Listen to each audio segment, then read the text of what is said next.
Good evening, everybody. It is Steve with Real Progressives. Tonight, I'm going to talk about the difference between an aspirational progressive and a progressive who actually gets things done versus the Hillary Clinton MO.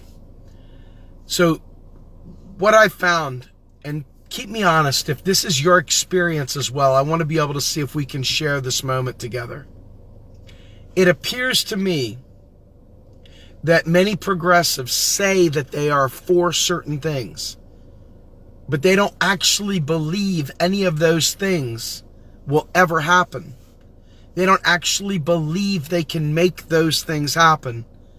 So they can say anything they like. I'm for single-payer health care. I'm for green energy. I'm for student debt relief, whatever. But then when you say, well, okay, let's get on the business of fighting for it. Let's get on the business of fighting for it. Let's hold candidates accountable to doing exactly that. They say, well, we can't really do that until we get money out of politics. We can't really do that until something else happens. So I'm like, so you're telling me that you're for these things, but in reality, you don't really believe it can happen, so you're not going to do anything to make it happen. That's what you're telling me, right? Is that what you guys experience? Do you know people like that? I see far too many like that. And let me tell you, the hardest part for me is that when you tell people that it's possible, they have mistakenly bought into the idea that being cynical is the same thing as being woke. They believe that being cynical is the same thing as being woke. And I want to tell you about an exchange that happened earlier today so you understand how grave the situation is. We were fighting about Social Security today. Bunch of Democrats were saying the Republicans raided Social Security. Isn't that theft? And it's like, how did they raid Social Security? I'm not here to defend the Republicans. Excuse me about that. But how do you raid a spreadsheet? Seriously, how do you raid the Social Security Trust Fund? I want to explain this to you because it's so important. The Social Security Trust Fund is again one of those stumbling blocks like all the other trust funds. They're not really trust funds at all. They're merely an accounting spreadsheet that says, yep, you paid in, the money is deleted. Yep, you paid in, the money is deleted. And every single time the government spends, some of these people really believe that the government is like straightening out, ironing, getting the ironing board out and ironing up their crumpled old dollar bills to send them out new, their Social Security checks. They really believe that they're reusing these dollars. And they fight tooth and nail. And now I want to tell you, a person that I've been Facebook friends, for a very long time, said, I hate you. I want you to die. I hope you have a horrible life. Because I broke the idea that somehow or another the Social Security Trust Fund actually funded anything. The Social Security Trust Fund has absolutely nothing to do with funding Social Security. Social Security, like any other expenditure by the government, is completely political. They made a contract with you and I that we pay into it. We believe it comes out. It keeps us feeling like it's ours. It's a promise, right? And that's great. It made people feel like this was their thing. They're really paying in. But all it is, and it is documented, folks, it's actually documented. It's not like some secret. The trust fund literally doesn't fund anything. All it does is keep track of how much you've paid in. Please hear me. The trust fund doesn't actually pay for anything. It can't go broke. It's merely an accounting spreadsheet. Nothing more. Absolutely nothing more. So explain to me how anyone raided the Social Security Trust Fund. Answer the question, and if you can't answer the question, because it didn't happen, it's impossible. But if you continue to double down on that, you realize that we don't have progressives. Most progressives don't have a clue. And they have no desire to have a clue. They're content being aspirational progressives. They're completely content with being aspirational. If I say the right things, then I'm a good progressive. I'm for Social Security being expanded. I'm for single payer. Let's go march down the street. Single payer, single payer, single payer. But then when I tell you, we don't have to raise taxes to do it. We could have done it forever ago. We could have. They're like, it'll bankrupt the nation. How will we pay for it? They're called aspirational progressives. They have no intention of winning anything. They have no intention of solving any problems whatsoever. They are aspirational progressives. They aspire. They like to believe that someday in some far-off future we'll have green energy. Someday in some far-off future we'll have health care. And maybe we won't get it.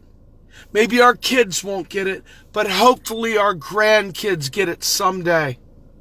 They're aspirational. They aspire that someday, some far-off day. But you can't count on them to fight for it today. Why is that? Because they don't believe it's possible. They don't believe it's possible. They're ready to go ahead and tell you everything under the sun, every reason why it's impossible. My dog ate my homework. Somebody else tied my shoes too tight. My jacket doesn't fit anymore. Do I look fat in these jeans? Every possible excuse. It's not going to happen. But they're for it. Fist in the air. Fist in the air, baby. They got the t-shirt from the march and everything to prove they are a true revolutionary. Do you understand? Government checks don't bounce. Why is that? Because government creates money every time it spends. It never, ever, ever, listen to me, it never recycles your dollar. Your federal government literally never recycles your dollar. A government dollar is spent exactly one time by the government. It is spent exactly one time by the government. It bounces around in the economy, and then when it's taxed out of the economy, it's done. It's done its job. It's served its life purpose, and then another dollar comes to be. These dollars don't sit there in some piggy bank with old crumpled up dollar bills and Indian head pennies or nickels and, whatever. Hay pennies. It doesn't happen that way.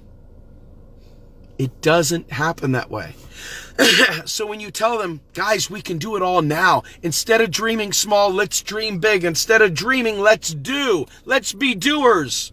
Let's be progressives who get things done. Shut the fuck up, Hillary Clinton. You are not a progressive and you don't get shit done. We can get things done, though. Do you understand? We really can get things done. But our enemy is ourselves. It's in our movement. It's the people around us. It's not that they're mean. It's not that they're bad.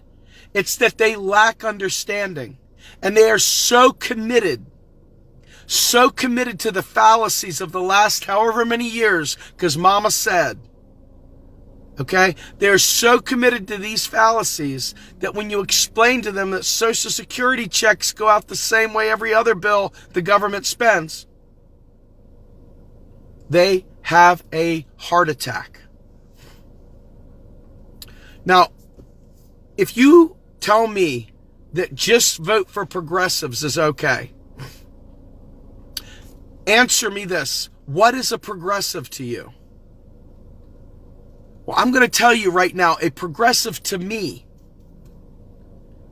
is someone who gets shit done. A progressive to me is not someone that allows neoliberal hurdles and lies and structural bullshit to get in the way of solving problems. A real progressive doesn't sit there and play games with debt ceilings, doesn't play games with how are you going to pay for it. A real progressive already knows the answer to how are you going to pay for it, and that is Congress will authorize the funds. A real progressive would never say we have to raise taxes to pay for spending. A real progressive would never dream of it. A real progressive would never dream of saying we have to raise taxes to actually pay for spending. Why is that? Because the answer is always, it depends. Taxes never pay for spending. Do you understand this? The question comes down to, what is the state of the economy? Are we a net importer? Are we at full employment? Do we have too much private debt? Is the economy going to have enough money circulating in it based on federal spending, which is where dollars start from, to keep it going and flourishing? Or did we reduce the deficit, which is our private savings? Folks, the public deficit, which creates its own money out of thin air, is our surplus. You get it? Mine and your surplus. When they reduce the deficit, they are reducing our income. They are reducing our private savings. They are reducing our ability to save money for a rainy day. They're reducing our ability to survive a downturn in the economy. They're reducing our ability to survive a layoff or getting fired. They're reducing our ability to survive. Now, I want you to answer this question honestly. How many progressives want to reduce the deficit? How many want to reduce private savings? How many want to reduce our ability to survive a tragedy in our lives? The car breaks down. We get sick. We have a bill come due that we didn't expect. Our child did something that we need to have money for all of a sudden. A repair in our home. Our lives are not static. They change. We've got to have flexibility in our lives. The government creates money every time Congress spends. They never, ever just print money. They never, ever just print money. That's not ever how it's done.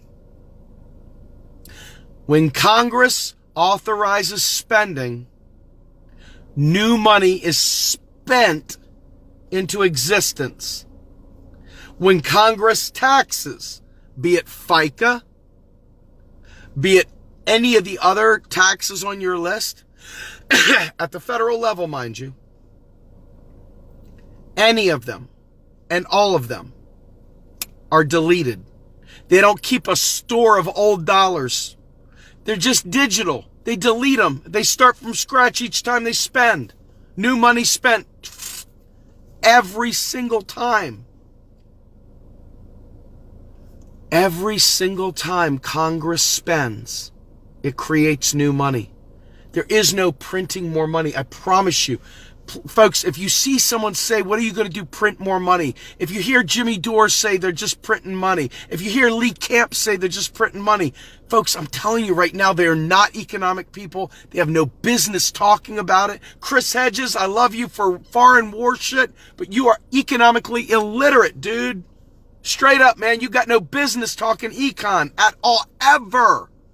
Ever. Economically illiterate, and should actually do the movement a favor and say, guys, look, I'm a foreign war correspondent. I understand geopolitical stuff, but I know next to nothing, right? This is what Chris Hedges should say. I don't know anything about economics, guys. I'm sorry. That's what he should do if he wanted to be honest. That's what Jill Stein should do, is say, guys, I'm a doctor, not an economist. I don't know squat about the economy. That's what a lot of these folks should do, but they don't do that. Why don't they do that? Because they're aspirational progressives. They aspire, but they have no idea how to get anything done. And that's a problem. That is a straight drop problem right there, my friends. Have you ever seen people that spin their wheels? They don't get shit done. They talk, but they get absolutely nothing done. You probably work with a few of them, right? You go to work, the person talks a good game, you look and you see if they got anything accomplished. You're like, God damn, they didn't get anything done. They got absolutely nothing done. That's what aspirational progressives are. They talk, they drink lattes, they hang out at gatherings, but they get nothing done. They elect other people that get nothing done too. Is it good enough for you anymore? Is it good enough for you to accept people that don't know how to do this, that don't understand economics, that literally sit there and get you all excited with aspiration, but have no ability to execute whatsoever? Are you not sick of that? Are you not beyond sick of that? I am so sick of aspiring to be greater things. Aspiring. It's one thing to look at the world and say, wouldn't it be wonderful? Have a dream of some far off future. But the people living today need a champion. The people living today need a champion, and not just a champion that says things, flaps gums, and says shit. We need an executive. We need an executor, someone who executes the deal, who goes for the deal. Now, I want you to think about this. Why accept the dribble that keeps coming out of these people? I want you to think about this as a package. Green energy stops wars, saves planet, does an incredible amount of things to make the cost of goods efficient. And it allows us to both be as much as we want to be to lead a prosperous life and responsibly execute our energy strategy. Number two, we want to invest in the people of this nation. Why wouldn't we, at the same time as green energy, why wouldn't we provide free college to those people that would like to get education, and free trade school to those that would like to get a trade? Why would we not provide that? Number one, it gives people that otherwise don't have a leg up.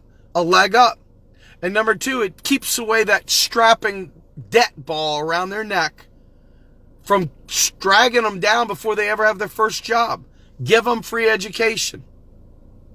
Number three, why not get rid of the debt for all the people that already paid on it and have student debt right now dragging them into the abyss?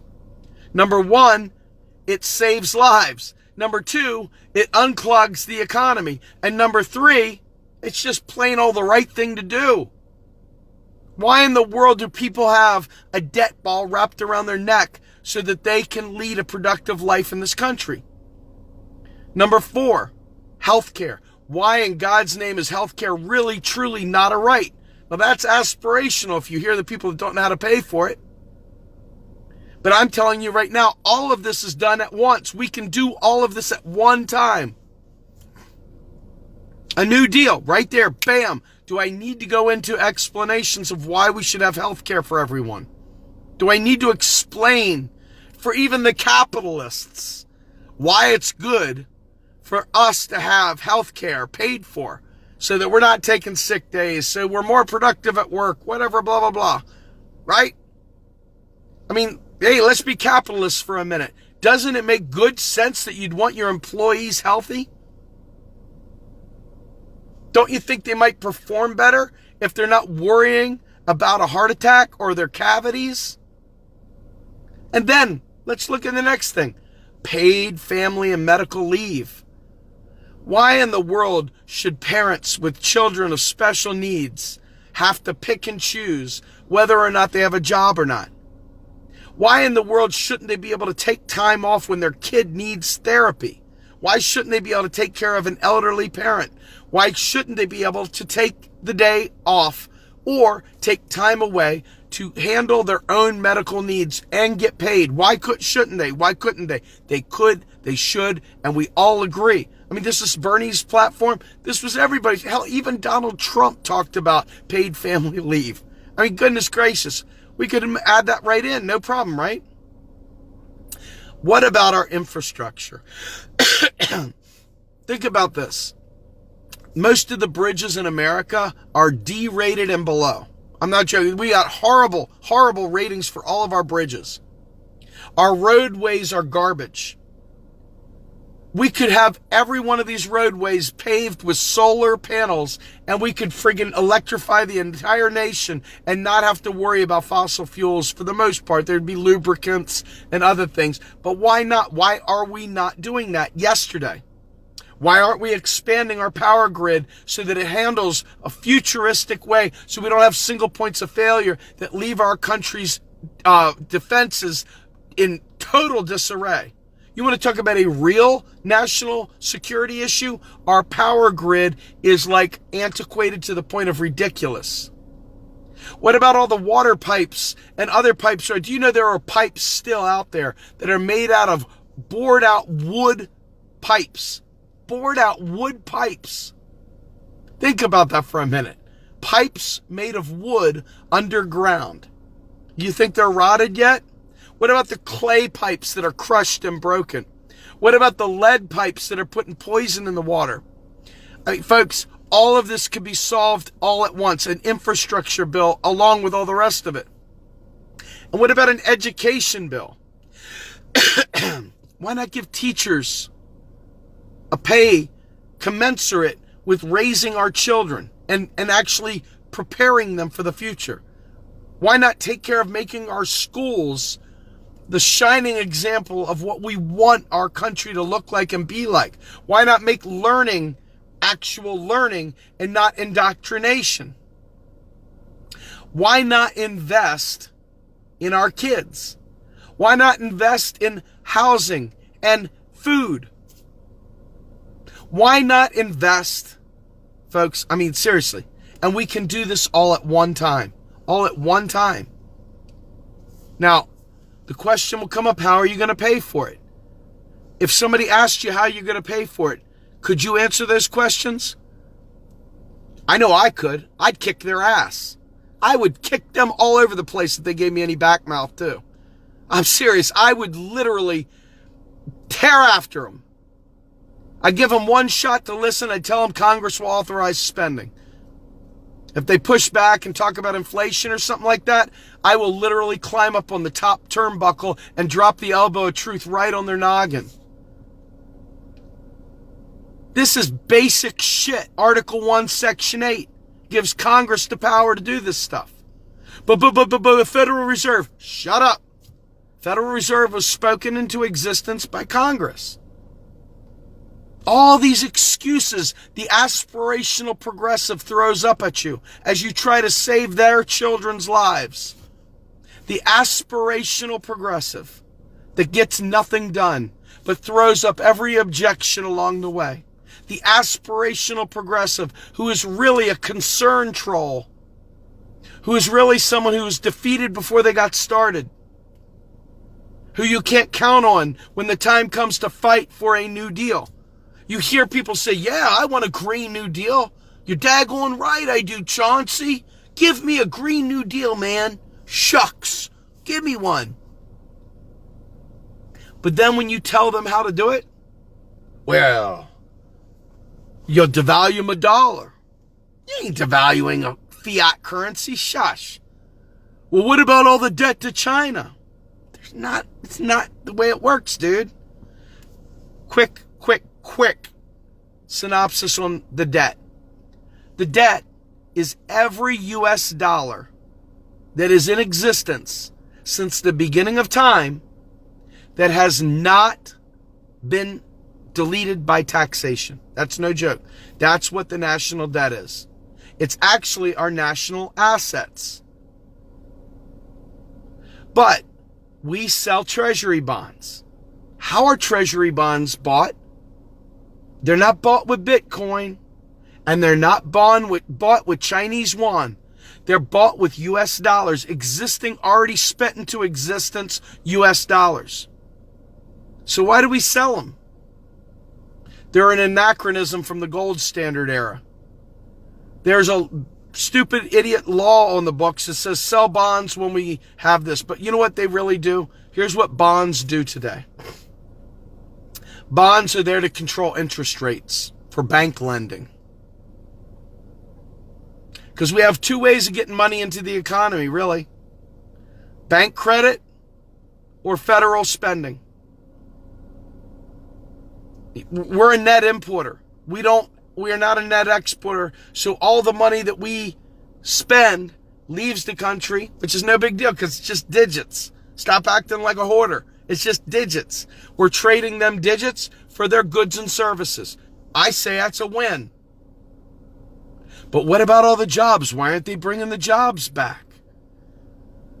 The economy that we have in this country, we have to rebuild this crumbling infrastructure.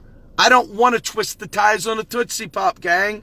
I want to fix bridges. I want to get classrooms up. I want to build hospitals. I want to have gurneys and x-ray techs. I want to have scientists friggin' solving cancer. I don't want to twist the ties on a Tootsie Pop.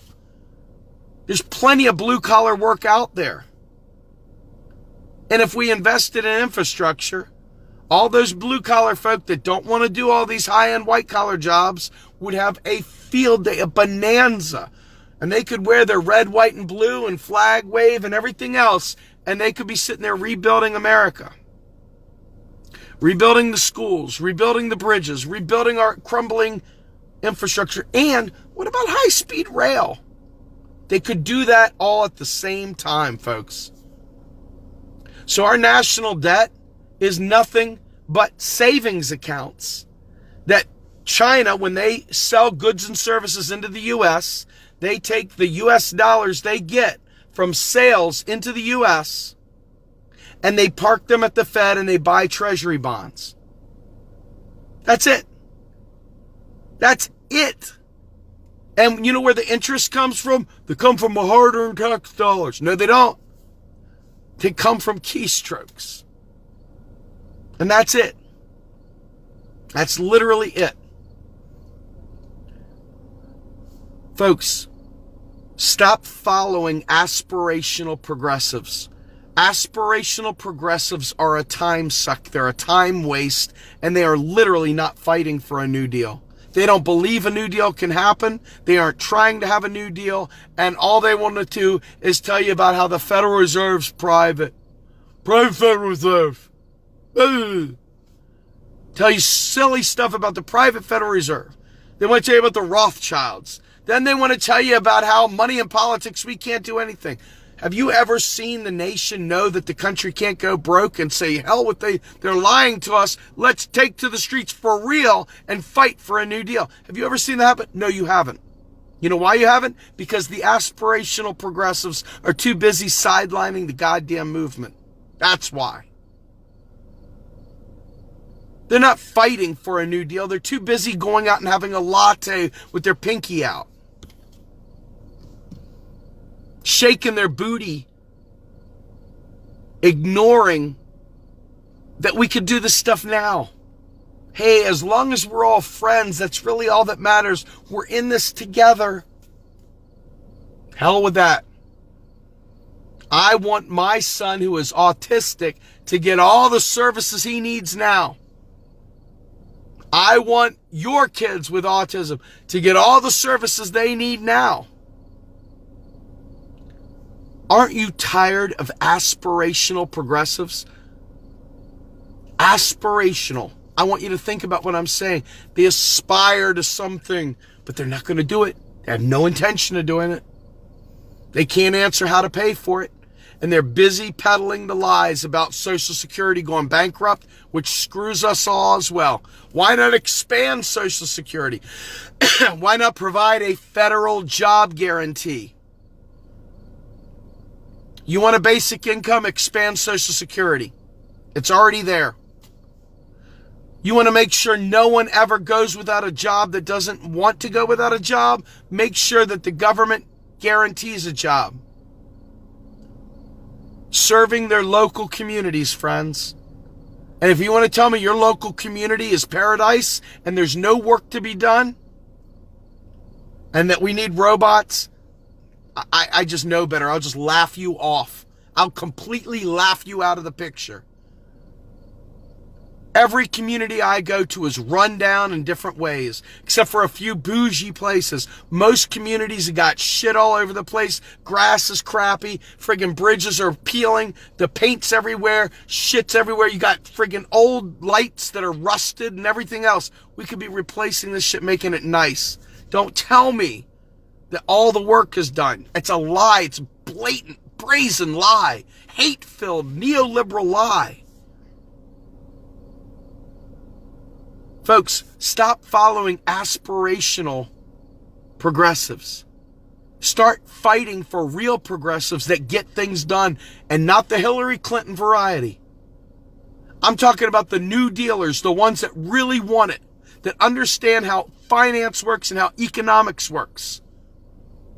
If you don't get that part of it, it doesn't matter what you aspire to be. It's all unicorn farts and fairy dust. You must know how to pay for it, or the next Hillary Clinton will come up on this stage and laugh and go, ha, ha, ha, ha. How are you going to pay for it, Bernie? It's pie in the sky. Unfortunately, the vote blues sit there and collect in their little huddle. The Republicans raided Social Security. Did you see that? Hate the Republicans because they're bad people, whatever. But God damn it, stop saying they raided Social Security. It's like a neon light flashing on your forehead says, I don't understand economics. You know, it's like, imagine going to the bathroom and every time you walk out of the bathroom, a neon light flashes says, didn't wash his hands. I saw it in the Far Side cartoon. That's what people say Republicans raided Social Security Trust Fund. That's what I see. I see a flashing neon light going, boop, boop, boop, boop.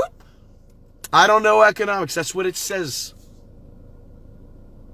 I'm willing to let my freak flag fly, baby. I don't understand economics. That's what that says to me.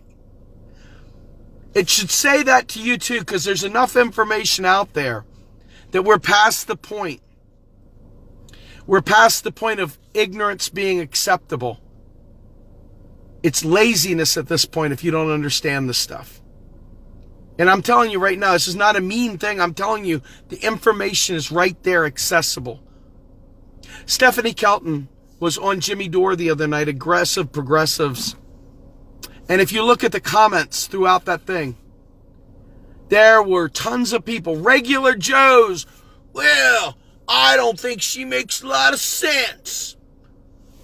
I'm like, who are you to tell Stephanie Kelton she doesn't make sense? Tell me what inflation is. Oh, well, you know, when you print more money, you don't print money. I mean, you get to the point of answering them that you're just like, why am I doing this? Oh my God, why am I answering them? They don't want to learn. They want to tell Stephanie Kelton she's wrong. They don't want to learn. They're too busy being aspirational progressives that don't get anything done. It's a shameful existence to be an aspirational progressive that doesn't get shit done. It is a shameful, shameful existence, because this is not a joke. This is the part we need to grasp hold of. Our inertia, our lack of getting stuff done is killing people. I want you to hear me when I say this. I'm going to say this quietly. Every day that we screw around and play politics, there is some poor person, this is no joke, directly impacted from austerity, directly impacted from a lack of federal spending, and they die. And they die because they couldn't get health care. They die because they couldn't afford a meal. They die because they didn't have money to pay for their heating bill, and they freeze and they die of exposure. They die because they don't have a home. They die because they're on a park bench. They die because they get stabbed in a drug war. They die for all these things, and most of this stuff is a direct result of austerity.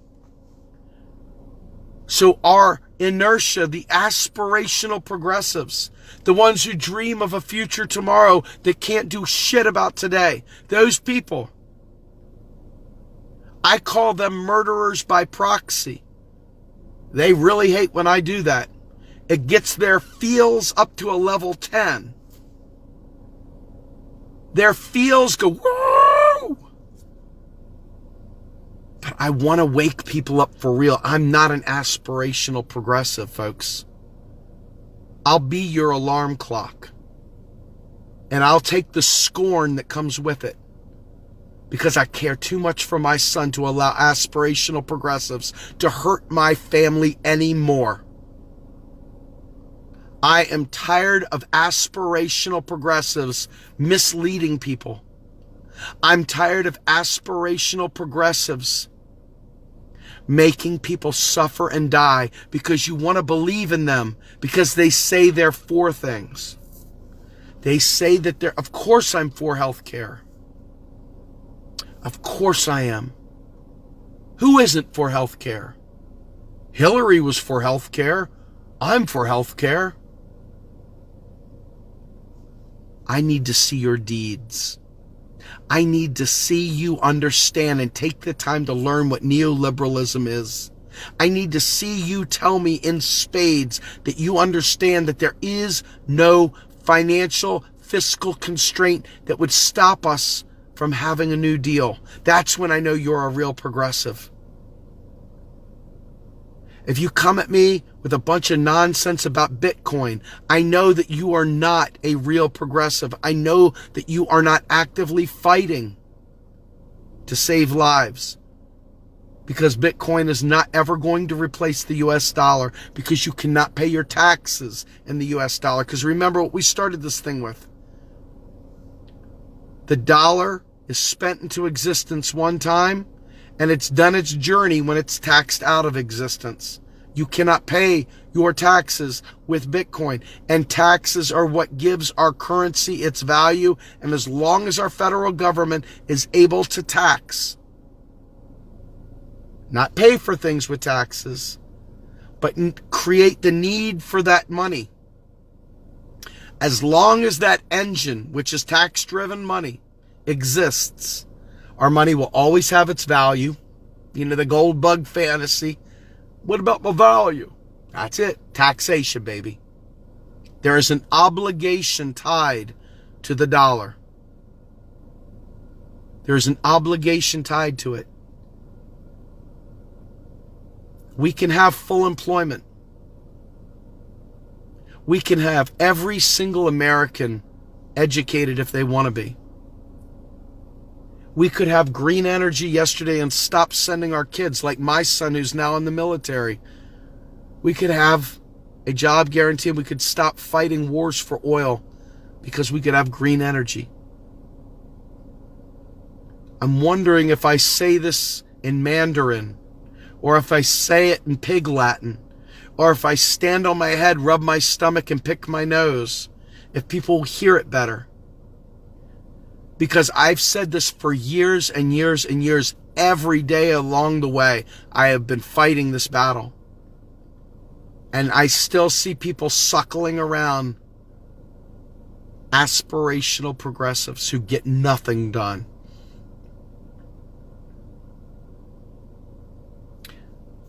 I don't think I can handle any more false promises.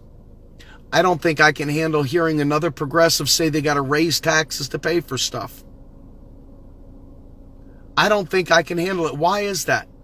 It's not because I don't like taxes or care about taxes, it's because they're stupid. If tax isn't going to pay for health care, why are you going to fight to raise taxes to pay for health care? Seriously.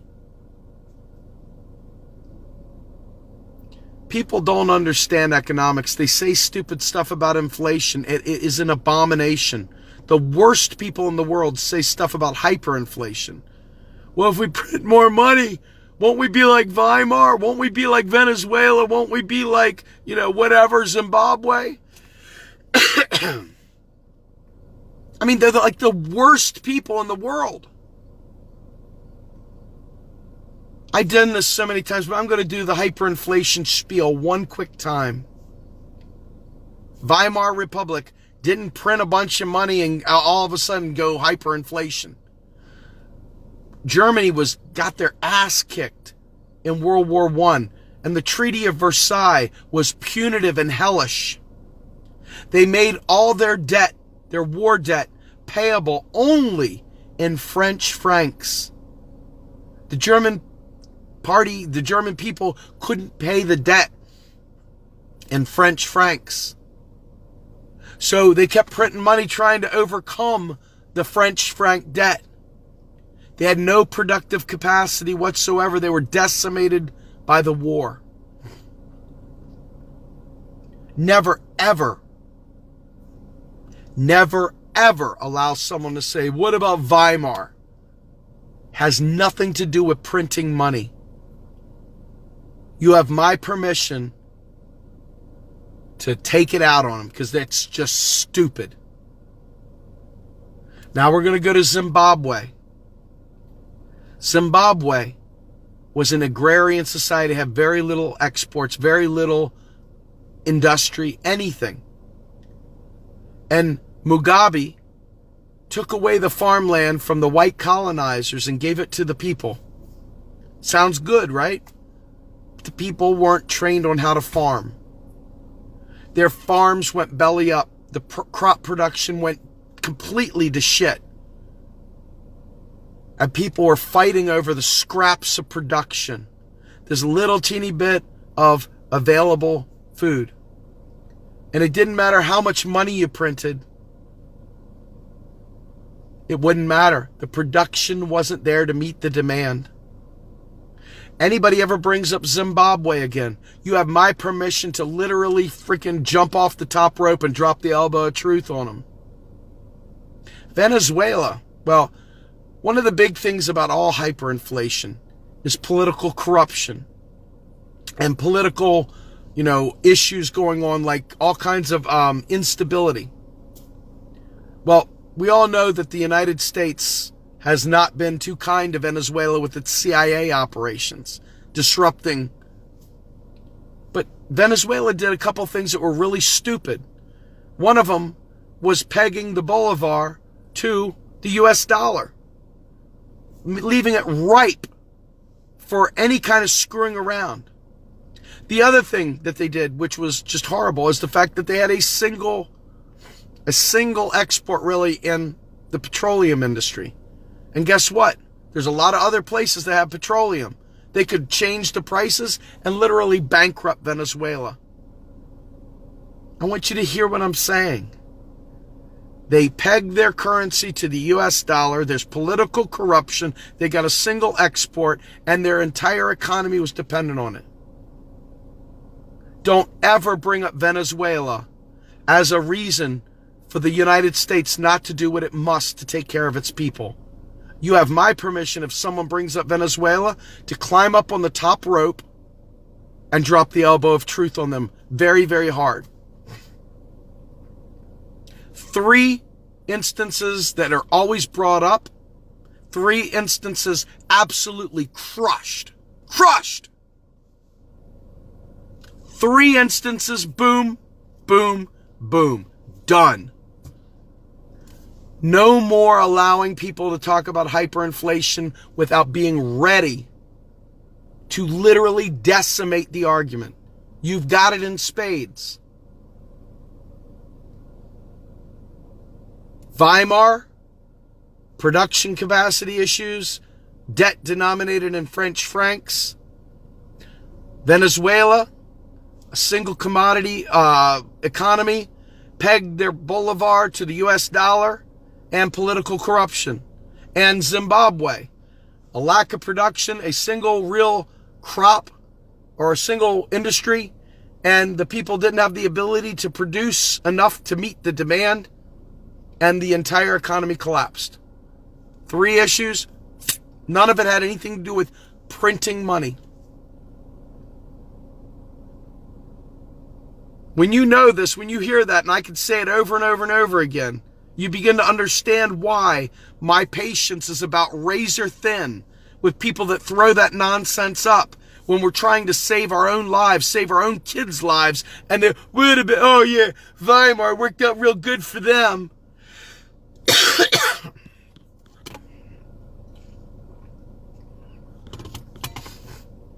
I want you all to stop listening to aspirational progressives. Be your own leader because you know the truth now. You've stuck through this. You've done really good. You've made great progress. And for those of you who know where I'm going with this, I'll see you in the next lecture. Have a great day, everybody.